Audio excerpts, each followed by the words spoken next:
संभाल रखा है। प्रियंका जहां रैलियों में भाषण देती नजर आ रही हैं, तो वहीं उनके खाने पीने के वीडियोस भी वायरल हो रहे हैं। आज प्रियंका गांधी ने अपने ट्विटर से डोसा बनाने का एक वीडियो शेयर किया है।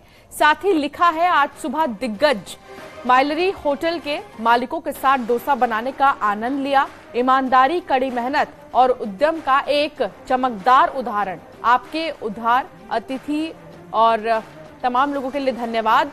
डोसा भी स्वादिष्ट था। मैं अपनी बेटी को इसे ट्राई करने के लिए मैसूर लाने का इंतजार नहीं कर सकती। तो ये तस्वीर देखिए आप, जहां प्रियंका गांधी ने भी कोशिश की है डोसा बनाने की, और यहाँ पर वो जो मालिक हैं, होटल के मालिक, उन्होंने स्वागत के साथ साथ ही आभार व्यक्त किया है कि उन्होंने जिस तरीके से उनकी मेहमान नवाजी की और साथ ही यहाँ पर उनको इतना प्यार दिया, उसके लिए उन्होंने बहुत धन्यवाद दिया है।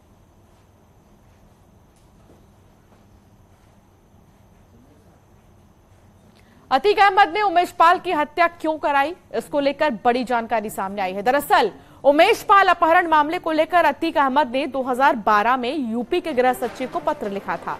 17 अगस्त 2012 को लिखे इस पत्र में अपहरण केस को फर्जी बताया था। पत्र में उसने लिखा था कि इस वजह से मेरी छवि धूमिल हो रही है, इसीलिए इस मुकदमे को जल्द से जल्द खत्म करवाइए। हाल ही में पुलिस ने पूछताछ में उसने बताया कि मैंने कई बार उमेश पाल को मिलने के लिए बुलाया, लेकिन वो नहीं आया। अतीक ने कबूल किया था कि उमेश पाल की वजह से उसकी बादशाहत कम हो रही थी, इसीलिए अपने साम्राज्य को बचाने के लिए गुस्से में आकर उसने उमेश पाल की हत्या करवाई। इस लेटर से अतीक की हनक और घमंड को समझा जा सकता है। 2012 में किसी पद पर भी न होकर उसने गृह सचिव को आदेश देने वाले लहजे में पत्र लिखा था।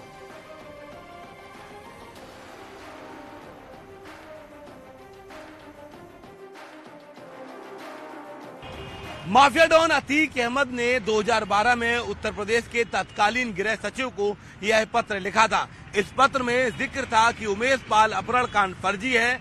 इसमें अतीक, उसके भाई अशरफ समेत सभी नामजद लोगों को फंसाया गया है। इस पत्र में इस बात का जिक्र था कि इस मुकदमे की वजह से उसके परिवार की छवि धूमिल हो रही है, ऐसे में इस मुकदमे को बंद करा दिया जाए। हालांकि मुकदमा तत्कालीन सरकार ने बंद नहीं कराया था। बीते दिनों जब अतीक और अशरफ को रिमांड पर लिया गया तो उन्होंने पुलिस के सामने इस बात को स्वीकारा था कि उन्होंने कई बार उमेश पाल को मिलने के लिए बुलाया, लेकिन वो नहीं आया। ऐसे में योगी सरकार एक तरफ ताबड़तोड़ कार्रवाई कर रही थी, दूसरी तरफ अतीक का जो सियासत और जो दबदबा था वो खत्म हो रहा था, जिसकी वजह से तैश में आकर अतीक अहमद ने उमेश पाल की हत्या करा दी।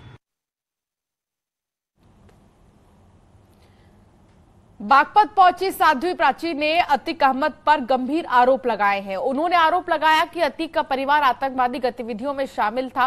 उन्होंने कहा कि योगी बाबा का प्रदेश है और सबका हिसाब हो रहा है, इसीलिए जांच होने पर योगी जी को भी अलकायदा से धमकियां मिल रही है। और क्या कहा उन्होंने, आपको सुनाते हैं। आतंकवादी कनेक्शन अतीक से है, अतीक की फैमिली, साइस्ता वगैरह सब निकलेंगे, चिंता ना करिए। ये 2012 का हिंदुस्तान नहीं है, ये 2023 का हिंदुस्तान है। उत्तर प्रदेश है, योगी का है, योगी बाबा का प्रदेश है ना, सबका हिसाब किताब हो रहा है, चिंता ना करिए।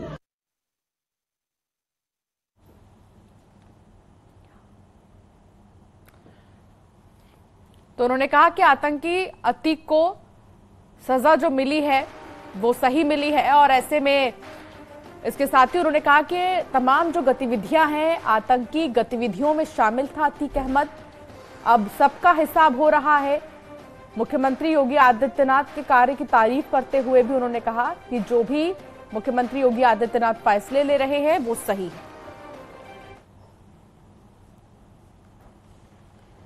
उत्तराखंड के परिवहन मंत्री चंदन राम दास का आज निधन हो गया। चंदन राम दास पिछले कई दिनों से बीमार चल रहे थे। आज अचानक चंदन राम दास की तबीयत बिगड़ गई, जिन्हें आनन फानन में इलाज के लिए अस्पताल में भर्ती किया गया।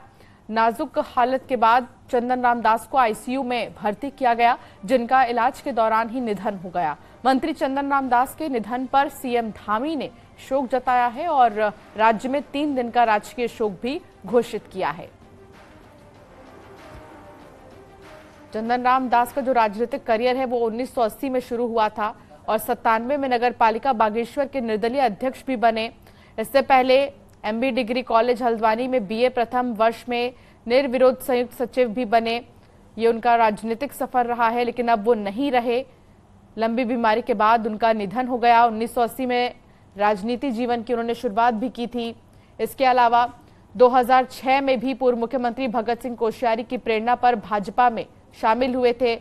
2007, 2012, 2017 और 22 में वो लगातार चौथी बार विधायक भी चुने गए थे। लेकिन अब वो हमारे बीच नहीं है, जिस पर मुख्यमंत्री पुष्कर सिंह धामी ने दुख व्यक्त किया है और परिवार के प्रति संवेदना की बात कही है। पुष्कर सिंह धामी कैबिनेट में परिवहन मंत्री और समाज कल्याण विभाग के मंत्री वो बनाए गए थे, तो कई बड़े विभाग, कई बड़ी जिम्मेदारियां उन्हें मिली हैं। आईसीयू में पहले उन्हें भर्ती किया गया ज्यादा तबीयत बिगड़ने की वजह से, लेकिन उसके बाद उनका निधन हो गया। दुखद है। हमारे वरिष्ठ साथी उत्तराखंड सरकार में परिवहन एवं समाज कल्याण मंत्री चंदन रामदास जी, जो कि हमारे वरिष्ठ सहयोगी, उनका आकस्मिक निधन का समाचार मिला है। हम सब के लिए दुखद है, पूरे प्रदेशवासियों के लिए दुखद है।